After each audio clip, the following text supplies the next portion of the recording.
अलिकति व्याख्या गरिदिनु त, जसरी जनताले रुचाएका व्यक्तिहरूलाई एउटै प्लेटफर्ममा ल्याउने प्रयास गरिरहेको छौँ भन्नु नि अहिले, होइन? को यसमा राष्ट्रिय स्वतन्त्र पार्टी पनि हो, यसमा कुलमान घिसिङ सर पनि हो, यसमा हाम्रा जेन्जीका अगुवा भाइ बहिनीहरू पनि हुन्, यसमा काठमाडौँका मेयर भालेन पनि हुन्, यसमा धरानका मेयर साहब भर्के साम्पाङज्यू पनि हो, यसमा उता के भन्छ पश्चिमका हाम्रा धनगढीका हाम्रा गोपी हमाल सर पनि हुनुहुन्छ।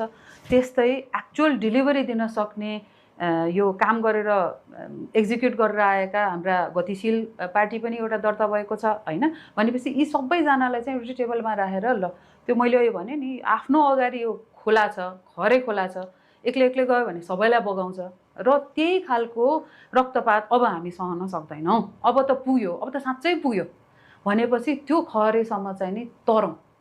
त्यसपछि कसैले कुन रूपमा कुन एजेन्डा लिएर अगाडि बढ्छ, अर्कोले अर्को एजेन्डा लिएर अगाडि बढ्छ, त्यसपछि छुट्टिने ठिक छ।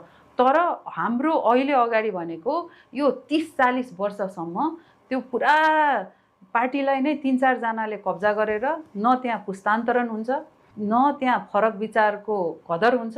त्यस्ता दलहरूलाई चाहिँ नि कि सुधार्नु पर्यो, सुधार्नको लागि पनि प्रेसर दिनु पर्यो, किनभने उहाँहरू त राजनीतिक रूपमा क्लियर अप भएर यी वैकल्पिक व्यक्तिहरू, दलहरू, विचारहरूले चाहिँ नि स्थान पाउनु पर्यो।